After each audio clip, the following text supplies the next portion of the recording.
इदं सुरूपं तथा वा कलत्रं यशश्चारुचित्र धनं मेरुतुल्यम् मनश्चेन लग्नं गुरोरङ्घ्रिपद्मे ततः किं ततः किं ततः किं ततः किम्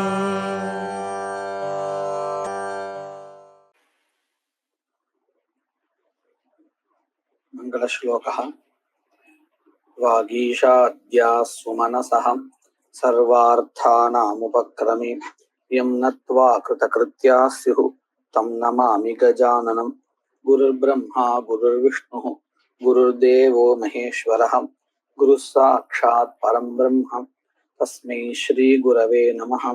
यत्कृपालेशमात्रेण पुरुषार्थचतुष्टयं प्राप्यते तमहं वन्दे गोविन्दं भक्तवत्सलम् अनन्तगुणसम्पन्नम् अनन्तभजनप्रियम् अनन्तरूपिणं वन्दे गुरुमानन्दरूपिणम्।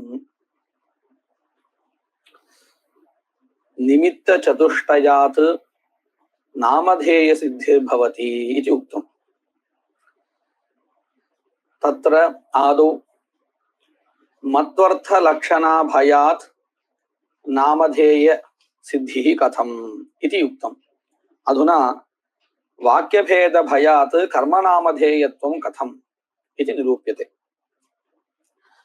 நாமதேயம் அப்படிங்கிறது ஒரு குறிப்பிட்ட பதங்களுக்கு குணசமர்ப்பகத்துவம் இல்லை, கர்மநாமதேயத்துவம் அப்படிங்கிறது சொல்லிட்டு இருக்கோம்.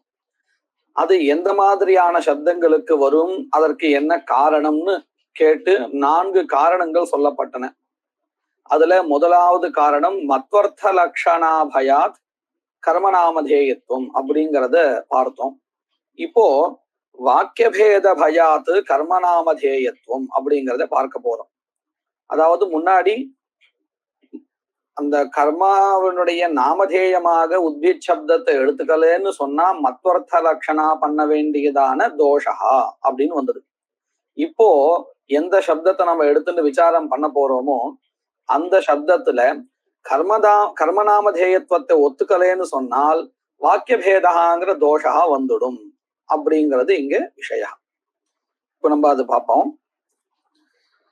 இப்ப இங்க உதாரணமா எடுத்துட்ட வாக்கியம் எதுன்னு கேட்டா சித்ரயா யஜேத பசுகாமஹா. இதுக்கு முன்னாடி நம்ம மத்வர்த்த லக்ஷணாபயாத் கர்மநாமதேயத்துவம் அப்படின்னு சொல்லும் பொழுது உத்பிதா யஜேத பசுகாமஹா அப்படிங்கிற வாக்கியத்தை எடுத்துட்டோம். அதுல உத்பித் சப்தா கர்மநாமதேயமா அல்லது குணசமர்ப்பக பதமா திரவிய போதக பதமானு விசாரம் பண்ணினோம். இப்போ நாம எடுத்துட்டு இருக்கக்கூடியதான வாக்கியம் எதுன்னு கேட்டால் சித்ரயா யஜேத பசுகாமஹா அப்படிங்கிறது வாக்கியம். இதுல சித்ரயா அப்படிங்கிறது திருத்தீயாந்த பதமா இருக்கு. அதுல இந்த சித்ரா அப்படின்னு ஒரு பதம் இருக்கே பிரகிருதி, இது எதை சொல்றது? அதாவது கர்மாவினுடைய பெயரை சொல்றதா அல்லது சித்ரா அப்படிங்கிறதான ஒரு திரவியத்தை விதிக்கிறதா அப்படின்னு கேள்வி. சித்தாந்தா இது கர்மநாமதேயம் அப்படின்னு சொல்ல போறா. பூர்வபக்ஷி என்ன சொல்ல போறா? சித்ராங்கிறது ஒரு திரவியம், அந்த திரவியம் விதிக்கப்படுறது அப்படின்னு சொல்ல போறா. சரி, இப்போ இதுல சித்தாந்தம் என்ன சொல்ல போறான்னு சொன்னோம். முதல்லயே எடுத்த உடனே சொல்லிட்டோம், குழப்பம் வரக்கூடாதுங்கிறதுக்காக. சித்ராங்கிறது இந்த கர்மாவினுடைய பெயர். இப்படின்னு சொன்னா இந்த சித்ரா சப்தத்தினால பூர்வபக்ஷத்துல குணஹா விதிக்கப்பட போறதுன்னு சொல்றான் இல்லையா? குணஹா விதிச்சால் என்ன தோஷா வரும்? வாக்கியபேத தோஷா வந்துடும். அதனால என்ன சொல்லணும்?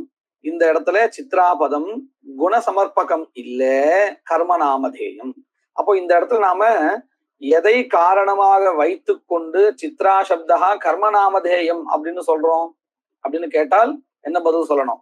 வாக்கியபேத தோஷ பயாத் அப்படின்னு சொல்லணும். இப்படி அதாவது சித்ராங்கிற பதம் கர்மநாமதேயம் அப்படின்னு சொல்லாமல் சித்ராங்கிற பதம் குணசமர்ப்பகமாக இருந்தால் அப்போ என்ன ஆயிடும்?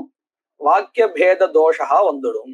அது வரக்கூடாதுன்னு சொன்னா சித்ராபதம் கர்மநாமதேயம்னு சொல்ல வேண்டியதான ஒரு சூழல். அதுக்குதான் இங்க என்ன ஹெட்டிங் கொடுத்துக்க பாருங்க, வாக்கிய பேத பயாத் கர்மநாமதேயத்துவம் அப்படின்னு சொல்லியிருக்கா. அது எப்படின்னு மேற்கொண்டு பார்க்கலாம். சித்ரயா யஜேத பசுகாமஹா இத்யத்ர சித்ரா சப்தஸ்ய வாக்கியபேத பயாத் கர்ம நாமதேயத்துவம். எடுத்த உடனே சித்தாந்தத்தை சொல்லி கொடுத்துட்டான். ததாஹி, அது எப்படின்னு விவரிக்கிற பாருங்க. ந தாவதத்ர குணவிசிஷ்ட யாக விதானம் சம்பவதி. இந்த சித்ரயா யஜேத பசுகாமஹா அப்படிங்கிற வாக்கியம் எந்த அர்த்தத்தை கொடுக்கிறது அப்படின்னு கேள்வி கேட்டா நமக்கு இது பார்த்தா எப்படி தெரியறது? உத்பீதா யஜேத பசுகாமஹா அந்த மாதிரி தெரிகிறது, அல்லது சோமேன யஜேதா இப்படிலாம் தெரிகிறது இல்லையா? அதாவது இந்த இடத்துல பூர்வபக்ஷத்தை வச்சுட்டு பார்த்தால் சித்ராங்கிற திரவியத்துடன் கூடிய கர்மாவானது பசு என்கின்றதான பலத்தை உத்தேசிச்சு விதிக்கப்படுறது அப்படின்னு சொல்லலாம். பூர்வபக்ஷத்து ரீதியா நம்ம சொல்லதான் அப்படி சொல்லணும். சித்ரயா அப்படின்னு திருத்தீயாந்த பதம், சித்ரா என்கின்றதான ஒரு திரவியம் அல்லது சித்திரமான நானாவரணமான திரவியம் ஏதோ ஒண்ணு, அந்த திரவியத்துடன் கூடிய கர்மாவை பலத்தை உத்தேசிச்சு விதிக்கப்படுறதாக இந்த வாக்கியத்தினுடைய அர்த்தம் சொல்லப்படுறது. யாருடைய மதத்துல? பூர்வபக்ஷ மதத்துல. அப்போ இது எத்தனாவது விதி பிரகாரா வரும்னு கேட்டால் 6வது விதி பிரகாரா. சௌரியம் சருண் நிர்வபேல் பிரம்மவக்சச காமஹான் இருக்கு இல்லையா? அத போல இங்க எப்படி இருக்கு? திரவிய விசிஷ்ட கர்மாவானது பலத்தை உத்தேசிச்சு விதிக்கப்படுறதா இருக்கு. அப்போ ஷஷ்ட விதி பிரகாரவா ஆயிடும் பூர்வபக்ஷத்துல. ஆனா பூர்வபக்ஷி அப்படி சொல்லல. அவன் அந்த பூர்வபக்ஷி என்ன சொல்றான்? இந்த இடத்துல கர்ம விதியை நான் ஒத்துக்கல. பாருங்க, ந தாவத் அத்ர குணவிசிஷ்ட யாக விதானம் சம்பவதி ந சம்பவதி. இங்க குணவிசிஷ்ட கர்ம விதியை நாங்க ஒத்துக்கிறது இல்லை. அப்போ கர்மானுடைய உற்பத்தி வாக்கியம் தனியா இருக்கா? ஆமாம் இருக்கு. என்ன வாக்கியம்? ததி மது கிருதம் பயோதானாக உதகம் தண்டுலாக தத் சம்சிருஷ்டம் பிராஜாபத்யம் இத்யனேன விஹிதத்வாத் யாகஸ்ய விசிஷ்ட விதான அனுபபத்தேஹே. பாருங்க,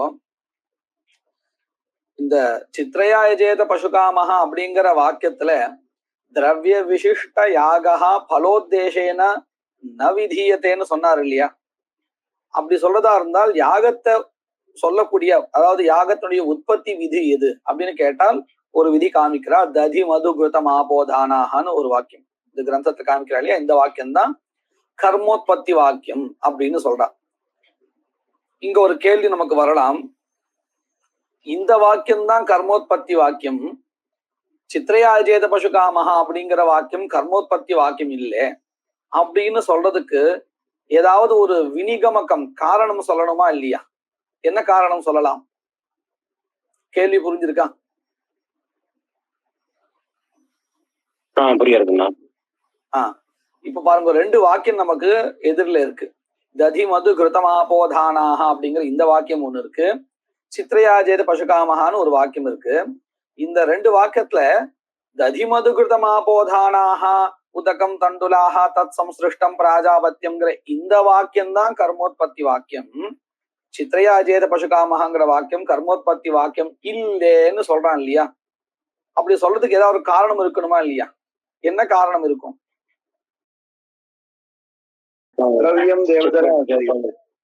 சமீச்சீனம் சமீச்சீனம். ததி மது கிருதமாபோதானாக அப்படிங்கிறதான வாக்கியத்துலதான் யாகஸ்வரூபமாக இருக்கக்கூடியதான திரவியம் தேவதா இந்த 2ம் ஸ்ரூயமானமா இருக்கு. நம்ம இந்த விஷயத்தை கொஞ்சம் எழுதி கூட வச்சுக்கலாம். இந்த திரவியம் தேவதா இந்த 2ம் உற்பத்தி விதி குணங்கள், உற்பத்தி விதிக்கு சம்பந்தப்பட்ட குணங்கள். எது? திரவியம் தேவதா. சரியா? அதுக்கப்புறம் பிரயோகான்வை குணாகான்னு சிலது இருக்கு. என்னது அப்படின்னு கேட்டால் இந்த தேசகா, காலம், காலகா, நிமித்தம், பலம், இதெல்லாம் கர்த்தா, இதெல்லாம் பிரயோகான்வயி குணா. ஒவ்வொரு விதிக்கு சம்பந்தப்பட்ட குணங்கள் சில சொல்லப்பட்டிருக்கு. சரியா? அப்படி பார்த்தால் இந்த உற்பத்தி அன்வய குணகா எங்க இருக்குன்னு கேட்டால் ததி மது கிருதமாபோதானாகங்கிற இடத்துலதான் இருக்கு. அதனால அதுதான் உற்பத்தி விதியா சொல்லணும். யாக ஸ்வரூபம் அங்கதான் தெரியறது. அதனால ததிமது கிருதமாபோதானாக அப்படிங்கிற இடத்திலேயே கர்மாவினுடைய உற்பத்தி தெரியறது. அதனால நம்ம என்ன சொல்ல முடியாது, சித்ரயாய ஜெயத பசுகாமஹா அப்படிங்கிற வாக்கியத்துல சித்திரத்துவ குண விசிஷ்ட கர்ம பலோத்தேசேன விதியதேன்னு சொல்ல முடியாது. அங்க கர்மாவினுடைய உற்பத்தி விதியை ஒத்துக்க முடியாது. இது புரிஞ்சிருக்கா?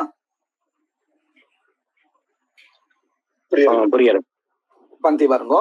ந தாவத் அத்திர அத்திர இत्युक्ते चित्र्याय चेत् पशुकामः इत्यस्मिन् वाक्ये गुणविशिष्ट यागविधानं सम्भवति न सम्भवति। कुतः न सम्भवति?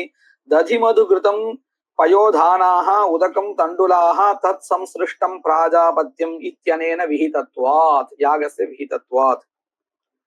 यागस्य विशिष्ट विधान अनुपपत्तेः, அங்கேயே ததிமதுங்கிற அந்த வாக்கியத்தினாலேயே யாகா கிடைத்திருப்பதனால இந்த வாக்கியத்துல, அதாவது சித்ரயாஜேத பசுகாமஹங்கிற வாக்கியத்துல யாகசிய விசிஷ்ட விதான அனுபபத்தே. அப்போ ஒரு கேள்வி வரும், ததிமது கிருத மகாபோதானாக அப்படிங்கிற வாக்கியத்திலேயே கர்மோத்பத்தியை ஒத்துப்போம். அந்த வாக்கியத்தினால கிடைக்க பெற்ற கர்மாவை உத்தேசிச்சு சித்ரயாய ஜெயத பசுகாமஹா அப்படிங்கிற வாக்கியத்துல சித்ரயா அப்படிங்கிற பதத்தினால குணஹா விதிக்கப்படுறது, பசுகாமஹா அப்படிங்கிற பதத்தினால பல சம்பந்தா சொல்லப்படுறது. இப்படின்னு சொல்லலாமே, இப்படி சொல்லாமா இல்லையா? கர்மா இந்த சித்ரயாஜேத பசுகாமஹாங்கிற வாக்கியத்தை கர்மாவுடைய உற்பத்தி வேண்டாம். கர்மாவுடைய உற்பத்தியானது ததிமது கிருதமாபோதானாங்கிற அந்த வாக்கியத்துல இருக்கட்டும். அந்த வாக்கியத்தினால கிடைக்கப்பெற்ற கர்மாவை உத்தேசிச்சு இங்கே குணகாவும் பல சம்பந்தாவும் விதிக்கப்படுறது அப்படின்னு சொல்லாமா இல்லையா? சொன்னா ஏதாவது தோஷம் வருமா? மத்வர்த்த லட்சணம் வரும் இல்ல. மத்வர்த்த லட்சணம் எப்போ வரும்னு கேட்டால் குணவிசிஷ்ட கர்மா விதிக்கப்பட்டால். இங்கதான் கர்மா விதிக்கப்படலையே அப்படின்னு கேட்டா என்ன தோஷம் தெரியுமா? நம்ம ஏற்கனவே பார்த்திருக்கோம். பிராப்தே கர்மணி அநேக விதானே வாக்கிய பேதாவத்தி. பிராப்தே கர்மணி நானேகோ விதாத்தும் சக்கியதே குணஹா அப்படின்னு படிச்சுக்கோம் இல்லையா? இப்போ ததிமது கிருதமாபோதானாக அப்படிங்கிற வாக்கியத்தினால கிடைக்கப்பெற்ற கர்மாவை உத்தேசிச்சு ரெண்டு விஷயங்கள் விதிக்கப்பட்டால் அங்கே வாக்கிய பேதா இல்லையா? அப்ப அதுவும் சொல்ல முடியாது. அதைத்தான் இங்க சொல்ல பாருங்க. பிராப்தஸ்ய ச யாகஸ்ய பலசம்பந்தே குணசம்பந்தே ச விதீயமானே வாக்கிய பேதா. இப்ப புரிஞ்சுதா? இங்க விசிஷ்ட விதி சொல்லதா? விசிஷ்ட விதி சொல்லதா இருந்தா என்ன சொல்லணும்? கர்மோத்பத்தி இங்கதான் ஒத்துக்கணும். ஆனா அதற்கு இங்க வழி இல்ல. ததிமது கிருதமாபோதானாங்கிற வாக்கியத்துல தான் கர்மோத்பத்தி சொல்றதுக்கு ஏதுவா இருக்கு. அதனால விசிஷ்ட விதியை ஒத்துக்க முடியாதுன்னு ஆச்சு. சரி, விசிஷ்ட விதி வேண்டாம், வேற வாக்கியத்தினால, அதாவது ததிமது கிருதமாபோதானாங்கிறதான அந்த வாக்கியத்தினால கிடைக்கப்பெற்ற கர்மாவை உத்தேசிச்சு பிரகிருத்த சித்ரயாஜேத பசுகாமஹாங்கிற வாக்கியத்தினால குணசம்பந்தா பல சம்பந்தஸ்ட விதியதே இப்படின்னு சொல்லாமேன்னு கேட்டா இதுவும் சொல்ல முடியாது, வாக்கிய பேத ஆபத்தி. அப்போ இந்த வாக்கியத்துல விசிஷ்ட விதியும் ஒத்துக்க முடியாது, பிராப்த கர்மோத்தேசேன குணசம்பந்த பல சம்பந்த விதானமும் ஒத்துக்க முடியாதுன்னு ஆச்சு. அப்போ பூர்வபக்ஷி என்ன பண்றான்? இந்த வழியை விட்டுட்டு வேற ஒரு வழியில இந்த வாக்கியத்தினுடைய அர்த்த நிர்ணயத்தை பண்ணி கொடுக்கிறான். எப்படின்னு பாருங்க. அத சித்ரா சப்தாத் சித்ரத்வ ஸ்திரீத்வயோஹ பிரதிபத்தேஹ ஸ்திரீத்வஸ்ய ச ஸ்வபாவதः பிராணிதர்மத்வாத் பிரகிருதே தத்யாதி திரவ்யகே கர்மணி நிவேஷ அயோகாத் ந அனேன வாக்கியேன பிரகிருதே கர்மணி குணவிதானம் கிந்து பிராணி திரவ்யகே கர்மணி. என்ன பண்றான்னு பாருங்க. இப்போ இந்த ததிமது கிருதமாபோதானாக இந்த வாக்கியமும் சித்ரயாஜேத பசுகாமஹா அப்படிங்கிற வாக்கியமும் ரெண்டும் ஒரு பிரகரணத்தை படிக்கப்பட்டிருக்குன்னு நமக்கு தெரியறதா இல்லையா? இது புரியறது இல்லையா? அதனாலதான் நம்ம யாகத்துடைய யாகத்துடைய உற்பத்தி விதியே இந்த சித்ரயாஜேதங்கிற வாக்கியத்தை சொல்லாம ததிமது கிருதமாபோதானாங்கிற வாக்கியத்தினால சொன்னோம். அப்போ இது ரெண்டும் ஒரு பிரகரணத்துல படிக்கப்பட்டிருக்குன்னு தெரியறது. இப்படி தெரிஞ்சாலும் நம்மளால என்ன பண்ண முடியல? வாக்கியார்த்த நிர்ணயம் பண்ணி தர முடியல பூர்வபக்ஷத்தினால. பூர்வபக்ஷினால அது பண்ண முடியல. ஏன்னா விசிஷ்ட விதி சொல்றதுக்கு கர்மோத்பத்தி வேற இடத்துல வந்துடுது. சரி, வேற இடத்துல பிராப்தமான, அதாவது வேற வாக்கியத்தினால கிடைச்ச கர்மாவை உத்தேசிச்சு குணகாவும் பல சம்பந்தாவும் விதிக்கப்படுறதுன்னு சொன்னால் வாக்கிய பேதா வந்துடுறது. அதனால அவன் என்ன பண்றான்னு கேட்டா, இந்த சித்ரயாஜேத பசுகாமகா அப்படிங்கிற வாக்கியத்தை இந்த பிரகரணத்திலிருந்தே பிச்சு எடுத்து வேற இடத்துக்கு கொண்டு போறான். இப்போ வேற இடத்துக்கு கொண்டு போறதா இருந்தா எந்த இடத்துக்கு கொண்டு போறது? அதுக்கு ஒரு தகுந்த யுக்தி சொல்லணுமா இல்லையா? அதுக்கு அவன் முயற்சி பண்றான். இப்ப பாருங்க, சித்ரயா அப்படின்னு இருக்கு பதம், திருத்தீயாந்த பதமா இருக்கு. இங்க இந்த சப்தகா ஸ்திரீலிங்க சப்தகாவா இருக்கு. இப்ப பாருங்க, நமக்கு இதுல ரெண்டு விஷயம் தெரியுது. ஒண்ணு சித்திரத்துவம், நானா வர்ணத்துவம், அது ஒண்ணு தெரியறது. ஸ்திரீலிங்க சப்தமா இருக்கிறதுனால இங்க ஸ்திரீத்துவம் தெரியறது. ஸ்திரீத்துவம் தெரிகிறது இல்லையா? அப்போ இதுல இருந்து நமக்கு என்ன தெரிகிறது? வெறும் திரவியமா இது இருக்க போறது இல்ல, ஒரு பிராணி திரவியம்னு தெரிகிறது. ஏன்னா இப்ப பாருங்க, ததி திரவியம் வச்சுப்போமே, அதுல வேணா நானாவரணத்துவம் கொண்டு வரலாம், ஏதாவது மிஸ்ரணம் பண்ணி கொண்டு வரலாம். ஆனா ஸ்திரீத்துவத்தை கொண்டு வர முடியுமோ? ஏன்னா ஸ்திரீத்துவம் பும்ஸ்துவம் இதெல்லாம் பிராணி திரவியத்துக்கு உண்டான தர்மங்கள் இல்லையா? இந்த இடத்துல சித்ரயாங்கிற பதத்தினால ஸ்திரீத்துவம் தெரியறது. அதனால நமக்கு என்ன அர்த்தம் இங்க கிடைக்கிறதுன்னு பாருங்க. நமக்கு ஒரு திரவியம் வேணும், அது பிராணி திரவியமா இருக்கணும். அந்த பிராணி எப்பேற்பட்டதா இருக்கணும்? ஸ்திரீத்துவ விசிஷ்டமா இருக்கணும். பும்ஸ்துவ விசிஷ்டமா இருக்கக்கூடாது, ஸ்திரீத்துவ விசிஷ்டமா இருக்கணும். நானாவரணங்களை கொண்டதாகவும் இருக்கணும். இதெல்லாம் எதுல இருந்து தெரியறது? சித்ரயா அப்படிங்கிற பதத்தாலேயே தெரியறது. இப்ப நான் சொன்ன விஷயம் புரிஞ்சதுக்கா?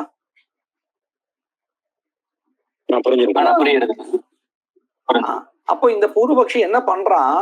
இந்த பிரகரணத்திலிருந்து இந்த வாக்கியத்தை பிச்சு எடுத்து இன்னொருத்த சேர்க்க போறான் இல்லையா? அது எங்க போய் சேர்க்கணும் அவன் அப்படின்னு கேட்டால், எந்த யாகத்துல பிராணி திரவியமானது சாதனமா இருக்கோ அதை தான் எடுத்துக்கணும் இல்லையா? அதாவது இப்ப இந்த இடத்துல இருந்து பிச்சு எடுத்துன்னு போயிட்டு ஒரு ஆஜ்ய திரவியகமான யாகத்திலேயோ ததி திரவியகமான பயோ திரவியகமான யாகத்திலேயோ இந்த வாக்கியத்தை கொண்டு சேர்க்க முடியாது. எந்த மாதிரியான யாகத்தை கொண்டு சேர்க்கணும்? பிராணி திரவியகமான யாகத்துல கொண்டு சேர்க்கணும். இது புரிஞ்சிருக்கு இல்லையா? இப்போ அப்படி பிராணி திரவியகமான யாகனா எதை சொல்லலாம்? பசு யாகங்களை சொல்லலாம். புரியுறதா? அப்ப இந்த வாக்கியத்தை இவன் எடுத்து இந்த பிரகரணத்திலிருந்து பிச்சு எடுத்து எங்க கொண்டு போறதா இருந்தால் பிராணி திரவியகமான கர்மாவில கொண்டு போகணும், அதாவது பசு யாகத்துல கொண்டு போகலாம். இதுவரையும் புரிஞ்சிருக்கா? இப்ப பங்கியை வாசிக்கிறேன் பாருங்க. அத சித்ராசப்தாத் சித்ரத்வ ஸ்திரீத்வயோஹோ பிரதிபத்தேஹே. பிரதிபத்திர் நாம ஞானம். நமக்கு இது தெரியறது. சித்ரா சப்தத்திலிருந்து சித்திரத்துவம் ஸ்திரீத்துவம் இந்த ரெண்டும் உபஸ்திதி ஆறது. இப்படி உபஸ்திதி ஆவதினாலே ஸ்திரீத்வஸ்ய ஸ்வபாவதா பிராணி தர்மத்வாத் இல்லையா? வெறும் சித்திரத்துவம் சொன்னா அது சாதாரண திரவியத்தையும் வரும், நானாவரணத்துவம். ஆனா ஸ்திரீத்துவம் எல்லா திரவியத்துக்கும் வராது. அதனால என்ன தெரிகிறது? ஸ்வபாவதா பிராணி தர்மத்வாத் பிரகிருத்தே. பிரகிருத்தே இத்தியுக்தே பிரகிருத யாகே. இந்த சித்ரயா ஜேத பசுகாமஹா அப்படிங்கிறது எந்த பிரகரணத்துல படிச்சிருக்கோ அந்த பிரகரணத்துல பிராணி திரவியம் இருக்கா சாதனமாக, அல்லது தத்யாதிகள் இருக்கா? எப்படி இருக்கு?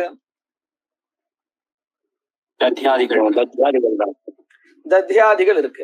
அவைகளுக்கு என்ன கிடையாது? ஸ்திரீத்துவம்ங்கிறது பிராணி தர்மமா கிடையாது. அப்போ இந்த வாக்கியத்தை இந்த பிரகரணத்திலிருந்து எடுத்துட வேண்டியது. எடுத்துட்டு என்ன பண்ணணும்? எந்த இடத்துல பிராணி திரவியம் இருக்கோ அந்த இடத்த கொண்டு போகணும். அதுதான் சொல்ல போறா பாருங்க.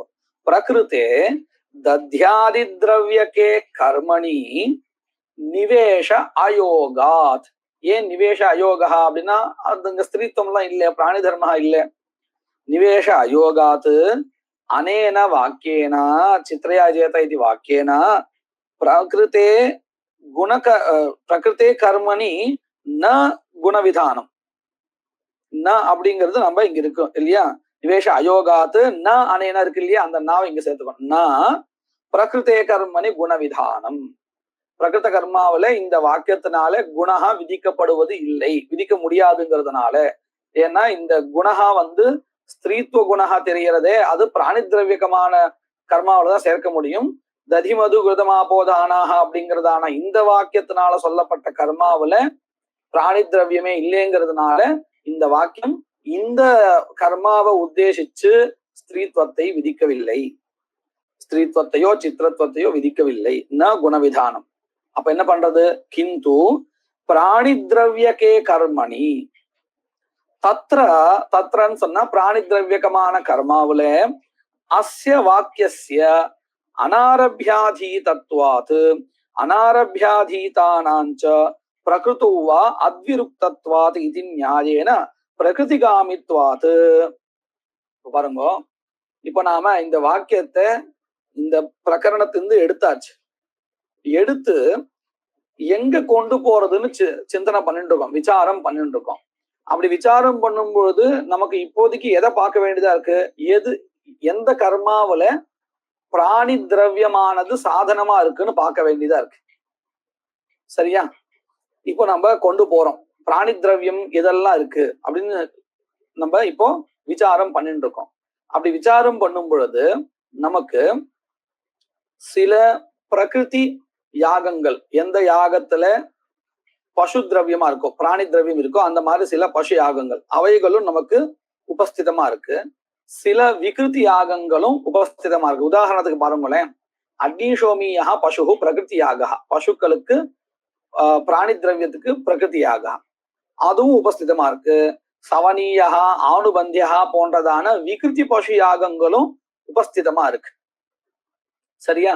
இப்போ இந்த வாக்கியத்தை நம்ம இங்கிருந்து எடுத்துட்டு பசு திரவியகமான யாகத்தை நோக்கி கொண்டு போறதா இருந்தால் எந்த மாதிரியான யாகத்துக்கு எடுத்துன்னு போகணும்? அதாவது பிரகிருதியாக இருக்கக்கூடிய பிராணி திரவியகமான யாகங்கள் அதுக்கு கொண்டு போகணுமா, அல்லது பிராணி திரவியகமான யாகங்கள் அது பிரகிருதியா இருந்தாலும் சரி விகிருத்தியா இருந்தாலும் சரி எல்லாத்துக்கும் சேர்த்து கொண்டு போகணுமா அப்படிங்கிறது கேள்வி. என்ன சொல்லலாம் பதில்?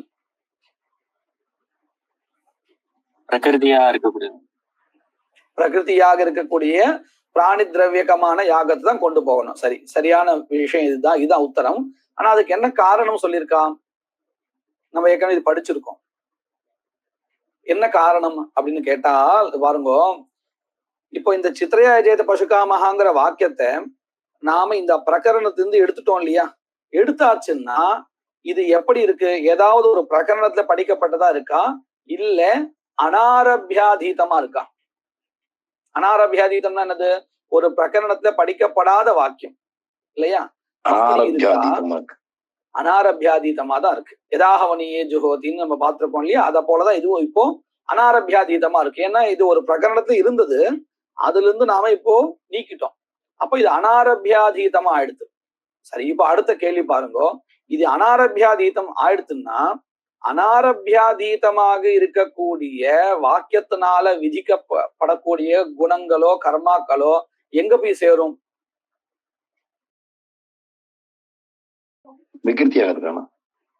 மாத்தி சொல்றேன், பிரகிருதிக்கு தான் போய் சேரும். அனாரபியாதீதானாம் பிரகிருதிகாமித்துவம் அப்படின்னு படிச்சிருக்கோம். ஏன் பிரகிருதி எல்லாம் போகணும், விகிருதி போகக்கூடாது அப்படின்னு கேட்டால் த்விருக்தத்வ ஆபத்தி அப்படின்னு ஒரு தோஷகாவும் சொல்லி கொடுத்தா, ஞாபகம் இருக்கா? அதாவது இப்போ இந்த அனாரபியாதீதத்தினால் சொல்லப்படுகின்றதான அங்கம் பிரகிருதிக்கும் போகும் விகிருதிக்கும் போகும் அப்படின்னு சொன்னா இந்த வாக்கியத்தினால ஒரு தடவை என்ன ஆயிடும்? பிரகிருதிக்கு விகிருதிக்கு ரெண்டு சொல்லப்பட்டுடுமா? அதுக்கப்புறம் பிரகிருதியிலிருந்து அங்கங்கள் விகிருதிக்கு அதிரேஷமாகும் பொழுது மறுபடியும் கிடைக்கும்.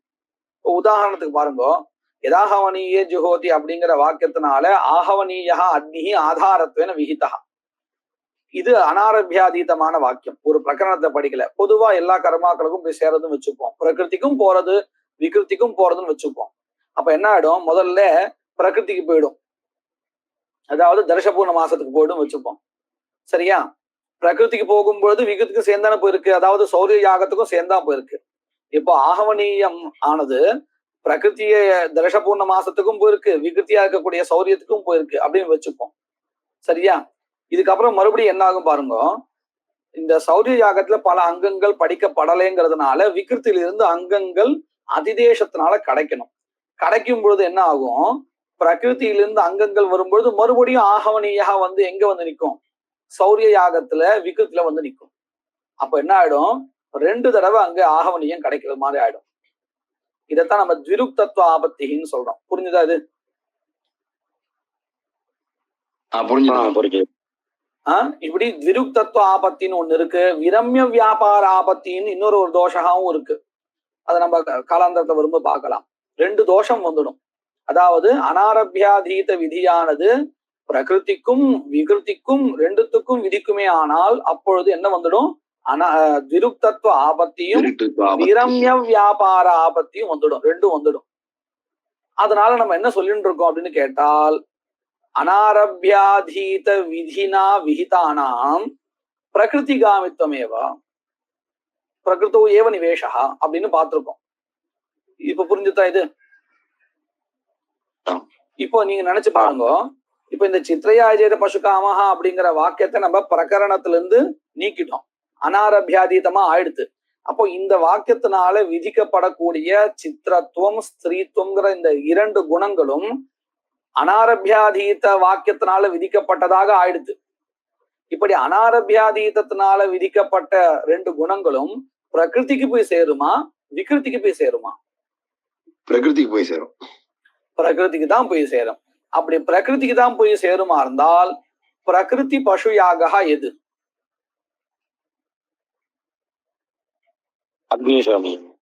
சமீச்சீனம், அக்னிசோமியத்து. அப்போ இந்த சித்ரயாஜேத பசுகாமஹா அப்படிங்கிற வாக்கியத்தினால சொல்லப்படுகின்ற சித்திரத்துவமோ ஸ்திரீத்துவமோ இந்த 2 குணங்களும் எந்த யாகத்துல இருக்கக்கூடிய பிராணி திரவியத்துக்கு அங்கமாக போய் சேரும்?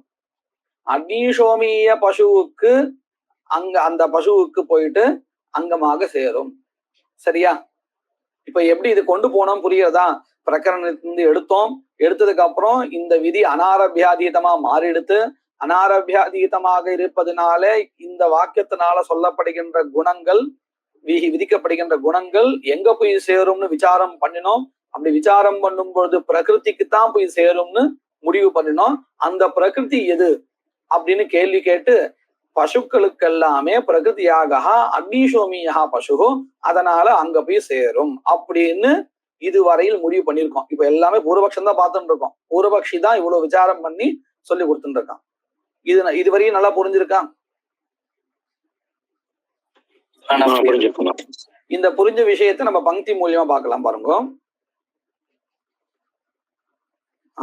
தத்ர தத்ர அப்படின்னு சொன்னா எங்க பிராணி திரவியகமான யாகா இருக்கோ அங்க இந்த வாக்கியத்தை எடுத்துட்டு போறோம்.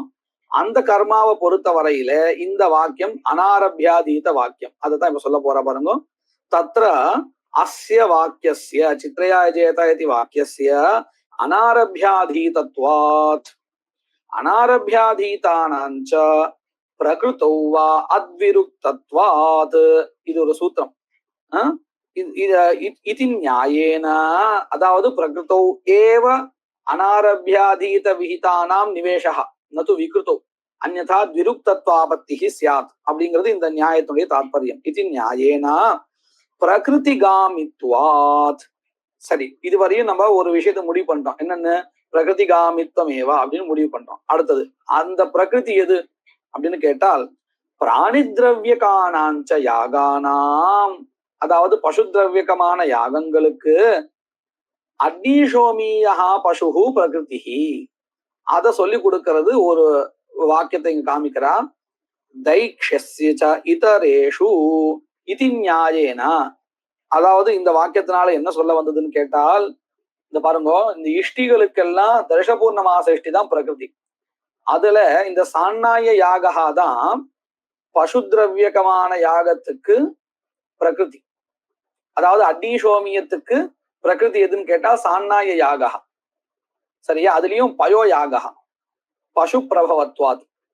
சரியா? இதுக்கப்புறம் அக்னிசோமியா தான் மற்ற பிராணி திரவியகமான யாகங்களுக்கு பிரகிருதி ஆயிடும். புரிஞ்சுதா? அது எப்படின்னு புரிஞ்சுதா?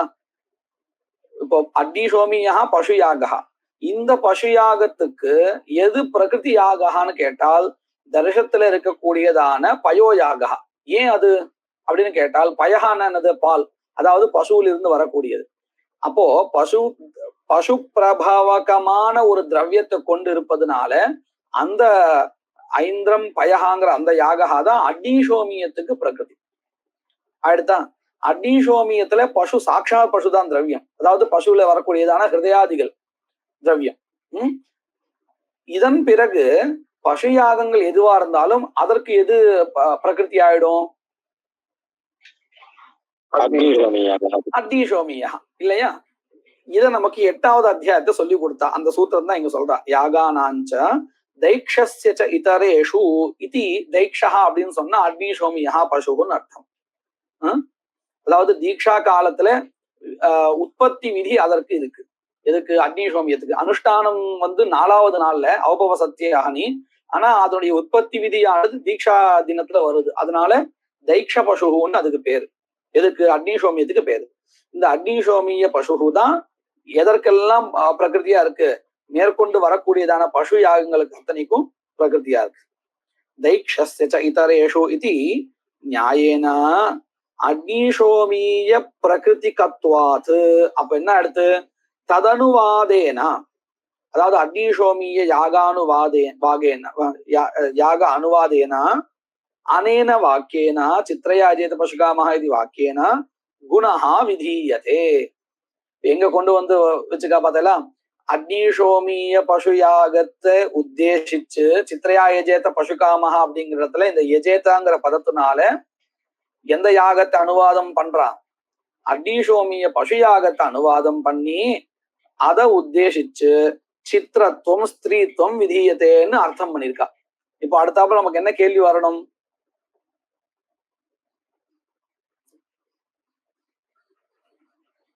இப்படி சொன்னா உங்களுக்கு என்ன கேள்வி வருது? அக்னிசோமிய பசுயாகத்தை உத்தேசிச்சு சித்திரத்துவம் ஸ்திரீத்துவம் இந்த வாக்கியத்தினால சித்ரயா யஜேத வாக்கியத்தினால விதிக்கப்படுறது அப்படின்னு சொன்னா அதேதான் வரும் பாருங்க. இப்போ அதுக்கு முன்னாடி ஒரு சின்ன ஒரு கேள்வி, அதாவது இன்னும் அந்த கேள்வி வரல, அதுக்கு முன்னாடி இன்னும் விசாரம் இருக்கு. தைக்ஷஸ்ய ஜோதிஷ்டோமாங்கத்வேன ஸ்வதந்திர பலாகாங்காயாக அபாவாத் பசுகாம பதம் ந பல சமர்ப்பகம். இன்னும் இந்த வாக்கியார்த்தம் முடியல, முடிஞ்சதுக்கு அப்புறம் அந்த கேள்வி சொல்ல போறான். சித்தாந்தத்துல இருந்து பூர்வபக்ஷி இன்னும் சொல்லி முடிக்கல, பூர்வபக்ஷி இன்னும் சொல்லிட்டு இருக்கான்.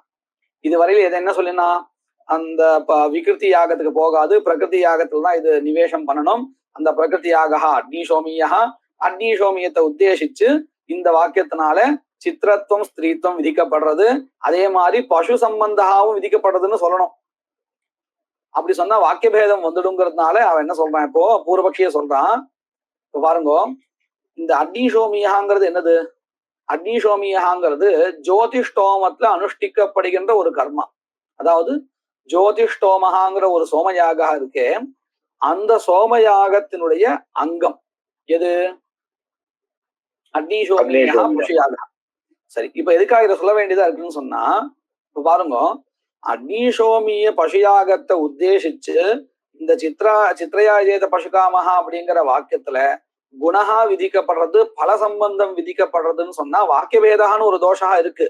அதை தவிர்த்து இன்னொரு ஒரு கிளேஷமும் இருக்குங்க. என்னன்னு கேட்டா, பாருங்க, ஜோதிஷ்டோமத்துக்கு அங்கமாகத்தானே அனுஷ்டிக்கப்படுறது எது? அக்னிசோமியா பசு. இந்த ஒரு சின்ன இப்படி கேள்வி கேட்கிறேன் பாருங்க. பிரயாஜ யாகங்கள் இருக்கு இல்லையா? சமிதோ இரத்திங்கிற வாக்கியத்தினால விதிக்கப்பட்ட பிரயாஜ யாகங்கள். இந்த பிரயாஜ யாகங்களுக்கு சுதந்திரமா பலம் உண்டா அல்லது தர்ஷபூர்ண மாசத்தினுடைய உபகாரகாதான் பலமா? தர்ஷபூர்ண மாசத்துடைய உபகாரம் தான் அதுக்கு பலன். சமீச்சீனம். ஏன்னா தர்ஷபூர்ண மாசத்துக்கு இது அங்கமா இருக்கிறதுனால சமித்யாகத்துக்கு சுதந்திரமா பலன் கிடையாது. தர்ஷபூர்ண மாசத்துடைய உபகாரகா இதற்கு பலன். அப்போ அத போல இங்கேயும் அக்னிசோமிய யாக பசு யாக இருக்கே, இது எதற்கு அங்கமாக அனுஷ்டிக்கப்படுறது? ஜோதிஷ்டோம யாகத்துக்கு. அப்போ இந்த அக்னிசோமிய பசு யாகத்துக்கு சுதந்திர பலம் உண்டா கிடையாதா, அல்லது ஜோதிஷ்டோமத்தினுடைய உபகாரகாதான் பலமா? ஜோதிஷ்டோமத்தினுடைய உபகாரம் தான் பலன். அதுதானே பலமா சொல்லணும். இப்ப இந்த சித்திரையாஜேத பசுகாமஹா அப்படிங்கிறது இந்த அக்னிஷோமிய பசுயாகத்துக்கு சம்பந்தப்பட்டதாக சொல்லி அடுத்துன்னா இந்த வாக்கியத்துல சித்திரத்துவம் ஸ்திரீத்துவம்னு ஒரு 2 பதார்த்தங்கள் தெரிகிறது. பசுகாமஹாங்கிற பதத்தினால பசு பலம்னு தெரியறதா இல்லையா? அப்படி பசு பலம் அக்னிஷோமியத்துக்கு பலம் அப்படின்னு சொன்னா என்ன ஆயிடும் தெரியுமா? இது சுதந்திர கர்மாவா ஆயிடும் தவிர்த்து ஜோதிஷ்டோமத்துக்கு அங்கமா ஆகாது. வஸ்துதா நமக்கு அது இஷ்டம் இல்லை. ஜோதிஷ்டோமத்துக்கு அங்கம்தான் அக்னிஷோமியா பசு, சுதந்திர பலத்தை கொண்டது இல்லை. புரியுறதா இது? இப்ப எந்த ஒரு கிளேஷா வந்திருக்குன்னு புரியுறதா? புரியுறது. அப்போ இந்த இடத்துல நம்ம என்ன பண்ணணும்? பசு பலம் எந்த ஒரு பலனும் சொல்லல அப்படின்னு சொல்லணும் இல்லையா? பசு காமஹாங்கிற பதம் பசு பலத்தை சொல்றதுன்னு சொன்னா வேற விதமான கிளேஷா, அதாவது அக்னிஷோமியா பசுகோ சுதந்திர கர்மான்னு ஆயிடும். பலத்தை உத்தேசிச்சு விதிக்கப்பட்டதா ஆயிடும். ஜோதிஷ்டோமத்துக்கு அங்கம் இல்லாம போயிடும். சரியா? அதனால நம்ம என்ன பண்ணணும்? இந்த வாக்கியத்துல இருக்கக்கூடியதான பசுகாம பதம் பலத்தை சொல்லலேன்னு சொல்லணும். அப்படி சொன்னா என்ன ஆயிடும் தெரியுமா? இந்த வாக்கியத்துல அந்த பதம் வியர்த்தம்னு ஆயிடும். புரியுறதா? பசுகாம பதம் பலபோதகம்னு சொன்னா ஒரு கிளேஷா, அந்த கிளேசத்தை வாரணம் பண்றதுக்காக பசுகாம பதம் பலத்தை சொல்லலே அப்படின்னு சொன்னால் அப்போ இன்னொரு கிளேஷா, வையர்த்தியம். இந்த பதத்துக்கு வையர்த்தியம் இப்படின்னு 2 விதமான தோஷா வருது. அதை வாரணம் பண்றதுக்காக பூர்வபக்ஷி என்ன பண்றான்?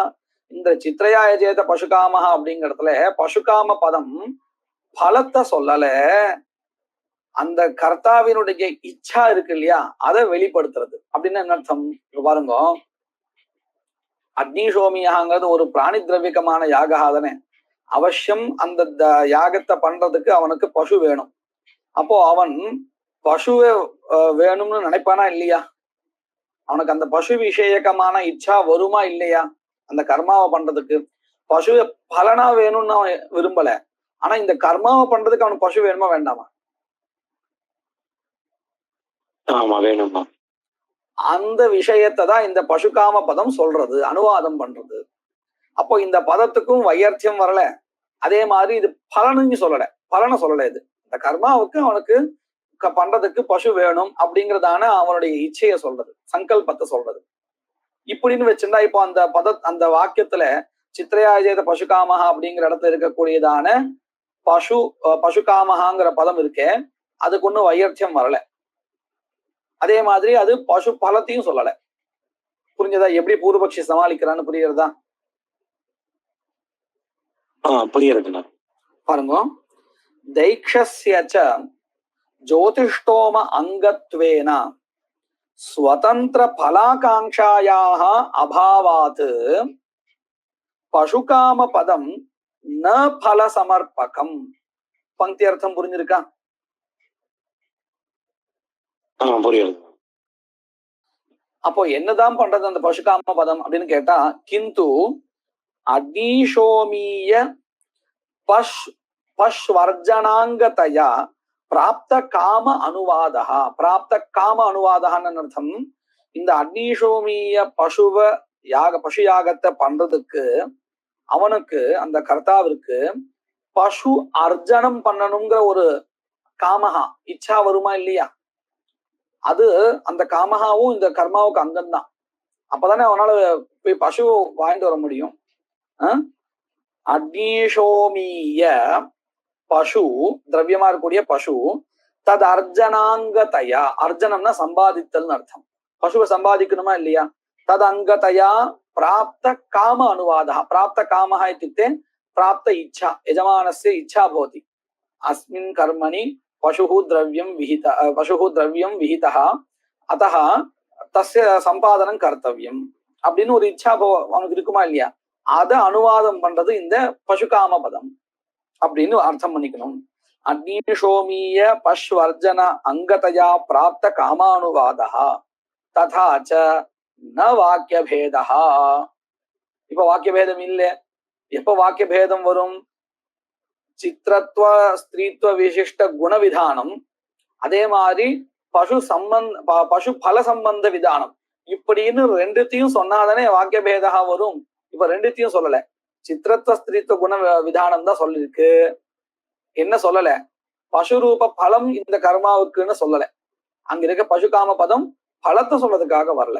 இப்போ வாக்கிய பேதாவும் இல்லை அப்படின்னு இவ்வளோ சிரமப்பட்டு ஒரு வாக்கியார்த்த நிர்ணயம் பண்ணி கொடுத்தார். யாரு? பூர்வபக்ஷி. புரிஞ்சுதா எப்படி பூர்வபக்ஷி வாக்கிய நிர்ணயம் பண்ணி கொடுத்துருக்காருன்னு? இப்ப சித்திரையாஜேத பசுகாமஹா அப்படிங்கிற வாக்கியம் பூர்வபக்ஷ மதப்படி எதை விதிக்கிறது அப்படின்னு கேட்டால், அக்னிசோமிய யாகத்துல பசுவை உத்தேசிச்சு சித்திரத்துவம் ஸ்திரீத்துவம் இந்த ரெண்டுத்தையும் விதிக்கிறது அப்படின்னு சொல்லணும். யாருடைய மதத்துல? பூர்வபக்ஷத்தினுடைய மதப்படி சொல்லணும். இது புரிஞ்சிருக்கா இதுவரையில்? புரிஞ்சிருக்கு. இப்ப சித்தாந்தா, சித்தாந்தி என்ன சொல்ல போறா? நம்ம ஏற்கனவே பார்த்துட்டோம். சித்திரத்துவ ஸ்திரீத்துவ உபய விதானே வாக்கிய பேதான்னு சொல்ல போறா. பாருங்க. ததாபி, நீ சொன்னதெல்லாம் சரிதான், அப்படியே வச்சுப்போம். ஆனா நீ நடுவுல என்ன சொன்ன? தைக்ஷானுவாதேன, அதாவது அக்னிசோமிய யாகானுவாதேன சித்திரத்துவம் ஸ்திரீத்துவம்னு ரெண்டு சொல்றியே, அங்கதான் வாக்கிய பேத தோஷா. நீ குணஹாவும் பல சம்பந்தாவும் ரெண்டும் விதிக்கப்படுறதுன்னு சொல்லும் பொழுது ஜாகிரதையா என்ன பண்ணிட்டேன்? வாக்கிய பேதம் வந்துடும் அப்படின்னு அந்த பலத்தை நீக்கிட்டேன். அதை நீ பண்ணிட்ட, சரியா பண்ணிட்ட. ஆனா குணத்தை விதிக்கும் பொழுது ஒரு குணம் தானே விதிக்க முடியும். நீ ரெண்டு குணம் விதிக்கிறதா சொல்றியே, அந்த வாக்கிய பேதா இருக்கே அப்படின்னு சொல்றான். ததாபி, ததாபின்னு சொன்ன அர்த்தம் இந்த பல சம்பந்த விதானம் குண சம்பந்த விதானம் இப்படின்னு ரெண்டு விதிக்கும் பொழுது வரக்கூடியதான வாக்கிய பேத தோஷா பரிகாரம் பண்ணிட்டேன் அந்த தோஷத்துக்கு. அப்படி இருந்த போதும் கூட தைக்ஷானுவாதேன, தைக்ஷா அப்படிங்கிற பதத்துக்கு அக்னிசோமியா பசுன்னு அர்த்தம். தாதுஷ யாகானுவாதேன சித்திரத்துவ ஸ்திரீத்துவ விதானே வாக்கிய பேதா அப்படின்னு யார் சொல்றா? சித்தாந்தி பூர்வபக்ஷி பார்த்து சொல்றான். இப்ப நீ சொன்னதுல இந்த தோஷா இருக்கு. உடனே அவன் என்ன சொல்றான்? இந்த தோஷத்தையும் என்னால வாரணம் பண்ணி தர முடியும். எப்படி அப்படின்னு கேட்டா பாருங்க. ததாபி தைக்ஷானுவாதேன சித்திரத்துவ ஸ்திரீத்துவ விதானே வாக்கிய பேதா. இதுவரையில் அர்த்தம் புரிஞ்சிருக்கு இல்லையா? இப்போ இந்த தோஷத்தை வாரணம் பண்றதுக்காக ஒரு வழி காமிக்கிறார். என்ன வழி காமிக்கிறா பாருங்க. அதாவது இப்போ இந்த சித்திரையாஜேத பசுகாமஹா அப்படிங்கிற வாக்கியத்தினால என்ன விதிக்கப்படுறதுன்னு சொல்றான்? சித்திரத்துவ ஸ்திரீத்துவ விசிஷ்டமான திரவியம் விதிக்கப்படுறது. இப்படித்தானே சொல்லிட்டு இருக்கான். அதுவும் எதை உத்தேசிச்சு? அக்னிசோமிய பசுயாகிய திரவியத்தை உத்தேசிச்சு சித்திரத்துவ ஸ்திரீத்துவ குணஹா விதியதே. சரியா? புரிகிறதா இது? இப்படி விதிச்சாதான் நமக்கு வாக்கிய பேதா வரும்னு சித்தாந்தி எடுத்து காமிக்கிறான் பூர்வபக்ஷிக்கு. இந்த தோஷம் வாரணம் பண்றதுக்காக பூர்வபக்ஷி என்ன சொல்றான்? இது பாருங்க, சித்திரத்துவமோ அல்லது ஸ்திரீத்துவமோ கரணமாக விதிக்கப்படுறது. எதை உத்தேசிச்சு? அக்னிசோமிய யாகத்துல இருக்கக்கூடிய பசுவை உத்தேசிச்சு சித்திரத்துவம், சித்திர வர்ணத்துவம், ஸ்திரீத்துவம் இந்த ரெண்டும் விதிக்கப்படுறது. அதாவது அந்த பசுவானது ஸ்திரீ பசுவா இருக்கணும், அதே மாதிரி என்னவா இருக்கணும்? நானாவரணத்தை கொண்டதாகவும் இருக்கணும் அப்படின்னு அர்த்தம் வரும். இப்ப இந்த ரெண்டும் விதிச்சாதானே வாக்கிய பேதா. ரெண்டும் விதிக்க வேண்டாம், இந்த ரெண்டுத்துல இருக்கக்கூடியதான கரணத்துவம் மட்டும் விதிக்கப்படுறது. அதாவது சித்திரத்துவ ஸ்திரீத்துவத்துல இருக்கக்கூடிய கரணத்துவம் மட்டும் விதிக்கப்படுறது. அர்த்தம் பார்த்தா நமக்கு வேண்டிய அர்த்தம் கிடைச்சிடும். அதாவது அந்த பசு திரவியம் ஸ்திரீத்துவ விசிஷ்டமாகவும் அதே மாதிரி சித்திரத்துவ விசிஷ்டமாகவும் இருக்கணுங்கிற அர்த்தம் கிடைக்கும். ஆனா இந்த ரெண்டும் விதிக்கப்பட்டதா இருக்காது, அந்த ரெண்டுத்துல இருக்கக்கூடியதான கரணத்துவம் விதிக்கப்படுறதுன்னு வரும். அதாவது விதிக்கப்படுவது ஒண்ணு, அதுல ரெண்டும் சேர்ந்து இருக்கும். அதாவது நம்ம இப்படி புரியறதுக்கு எப்படி சொன்னான்னா, இது பாருங்க, வி மாதிரி எழுதிப்போம். வி மாதிரி இப்படி எழுதுண்டு இந்த பக்கம் சித்திரத்துவம் இந்த பக்கம் ஸ்திரீத்துவம் இப்படி ரெண்டு இருக்கா, இந்த ரெண்டும் சேர்ந்து ஒண்ணு கரணத்துவம், அந்த கரணத்துவம் விதிக்கப்படுறது. புரியுறதா எப்படின்னு? இப்ப விதிக்கப்படுவது ஒன்னா ரெண்டான்னு கேட்டால் ரெண்டுத்துல இருக்கக்கூடிய ஒரு கரணத்துவம். புரிஞ்சுதா? இது எப்படின்னு புரிஞ்சிருக்கா? பூர்வபக்ஷி எப்படி சொல்றான்னு புரியுறதா? புரியுது. அப்ப இந்த சித்திரத்துவத்திலையும் ஸ்திரீத்துவத்திலையும் இருக்கக்கூடிய கரணத்துவம் இருக்கே, அந்த கரணத்துவம் ஒண்ணுதான் விதிக்கப்படுறது. அப்போ என்ன வராது? பிராப்த உத்தேசேன அநேக விதானம் கிடையாது, ஏக விதானம் தான். புரிஞ்சதா? எப்படி பூர்வபக்ஷி அந்த அநேக விதான பிரயுக்த வாக்கிய பேதத்தை வாரணம் பண்றா அப்படின்னு புரியுறதா? புரியுது. இந்த பங்கியை வாசிக்கிறேன் பாருங்க. விசிஷ்ட காரக விதானே அப்படி, அதாவது சித்திரத்துவ ஸ்திரீத்துவ விசிஷ்ட ஏகம் காரகம் விதியதே அப்படின்னு சொல்றதா இருந்தாலும், விசிஷ்ட காரக விதானே அப்படி கௌரவ லட்சண வாக்கிய பேதா. நம்ம பல இடத்துல பார்த்திருக்கோம், இந்த வாக்கிய பேதா தோஷா வாக்கிய பேதா தோஷான்னு சொல்லிட்டே இருப்பா. ஆனா அந்த வாக்கிய பேதம் வர்றதுக்கு காரணம் வேற இருக்கும். அதாவது உத்தேசியானேக பிரயுக்த வாக்கிய பேதா, இதை நம்ம ஒரு தடவை எழுதிண்டே வச்சிருந்தோம், ஞாபகம் இருக்கா? உத்தேசியானேக பிரயுக்த வாக்கிய பேதா, விதேய அநேக பிரயுக்த வாக்கிய பேதா, இந்த ரெண்டும் நம்ம பார்த்திருக்கோம். இப்போ நம்ம கடைசியா சித்தாந்தி பூர்வபக்ஷிய பார்த்து கேட்ட கேள்வியும் அதுதான். விதேயா அநேக பிரயுக்த வாக்கிய பேதா, அதாவது ஒரு விஷயத்தை உத்தேசிச்சு ஒன்னுத்துக்கும் மேற்பட்டது விதிக்கப்பட்டால் அங்கே விதேயானேக பிரயுக்த வாக்கிய பேதா இப்படின்னு பார்த்தோம். இப்போ அந்த தோஷத்தை வாரணம் பண்ணி கொடுத்துட்டா யாரு? பூர்வபக்ஷி. விதேயம் ஒண்ணுதான், இந்த ரெண்டுத்திலயும் இருக்கக்கூடியதான கரணத்துவம், சித்திரத்துவத்திலையும் ஸ்திரீத்துவத்திலையும் இருக்கக்கூடியதான கரணத்துவம், அதாவது இந்த ரெண்டும் துவய விசிஷ்ட கரணம் ஏகம் விதியதே அப்படின்னு யாரு சொன்னா? பூர்வபக்ஷி சொல்லி கொடுத்துட்டான். அப்போ இதனால இங்க என்ன தவிர்க்கப்பட்டது? விதேயானேக பிரயுக்த வாக்கிய பேதா தவிர்க்கப்பட்டது, அந்த வாக்கிய பேதா இல்லை. புரிஞ்சுதா? புரிஞ்சுது. ஆனா வேற விதமான ஒரு வாக்கிய பேதாங்கிற தோஷா வரும். எப்படி அப்படின்னு கேட்டா, கௌரவ லட்சணா வாக்கிய பேதா. அதாவது பாருங்க, ஒண்ணு விதிக்கிறது லாகவம், ரெண்டுத்துடன் ரெண்டு, அதாவது விசிஷ்டமான ஒண்ணு விதிக்கிறதுங்கிறது கௌரவம், குருபூதம். புரியுறதா? ஒரு வாக்கியம் ஒண்ணுத்த விதிக்கிறது. உதாரணத்துக்கு தத்னாஜோதிங்கிறது ததி மாத்திரம் தான் விதிக்கப்படுறது, அங்க எந்த சிரமமும் இல்லை. இப்போ இந்த இடத்துல பூர்வபக்ஷி என்ன சொல்லிட்டு இருக்கான்? சித்திரத்துவ ஸ்திரீத்துவ விசிஷ்ட கரணத்துவம் விதியதே இப்படின்னு சொல்லிட்டு இருக்கான்.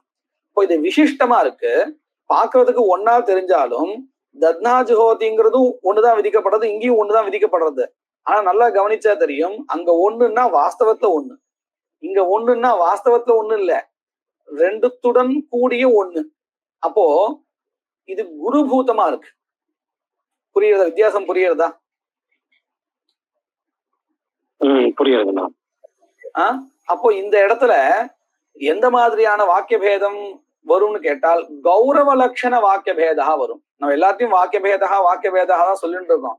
ஆனா அது கிம் பிரயுக்தம்னு பார்க்கணும். ஒரு இடத்துல உத்தேசியானேக பிரயுக்த வாக்கிய பேதா வந்துடும், சரியா? ஒரு சில இடத்துல விதேயானேக பிரயுக்த வாக்கிய பேதா வந்துடும். இப்போ இங்க சித்தாந்தி காமிக்கிறது என்ன? கௌரவ லட்சண வாக்கிய பேதா, குருபூதமான ஒரு அர்த்த நிர்ணயம் பண்ணி கொடுக்கறது. இப்ப பாருங்க, நான் ஜஸ்ட் உங்களுக்கு புரியுறதுக்காக சொல்றேன். முதல்ல பூர்வபக்ஷி என்ன சொல்லியிருந்தான்? அக்னிஷோமிய பசுயாகத்துல இருக்கக்கூடியதான பிராணி திரவியத்தை உத்தேசிச்சு சித்திரத்துவம் ஸ்திரீத்துவம் இந்த ரெண்டும் விதிக்கப்படுறதுன்னு சொன்னான். யாரு? பூர்வபக்ஷி. அப்போ சித்தாந்தி அவன் மேல எந்த தோஷத்தை சொன்னான்? நீ இப்படி சொன்னா ஒரு தோஷம் வரும் அப்படின்னு சொன்னான். என்ன தோஷத்தை சொன்னான்?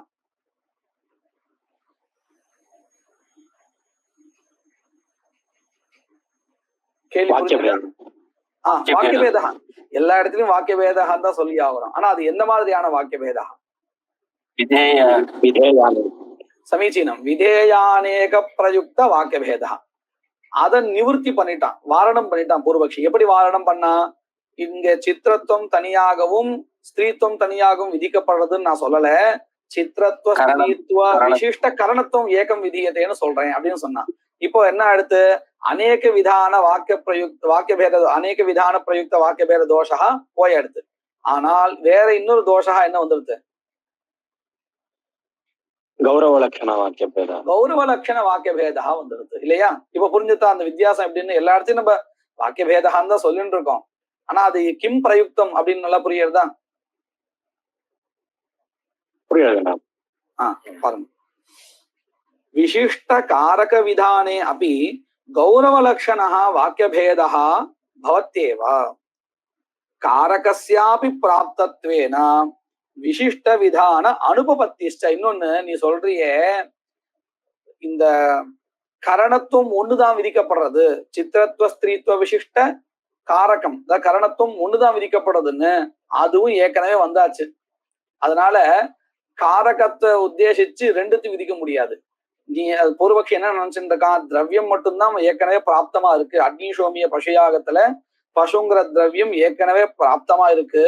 அதனால அதை உத்தேசிச்சு ரெண்டு குணங்கள் சித்திரத்துவ ஸ்திரீத்துவம் ரெண்டு குணங்கள் விதிச்சா வாக்கிய பேதா வரும்.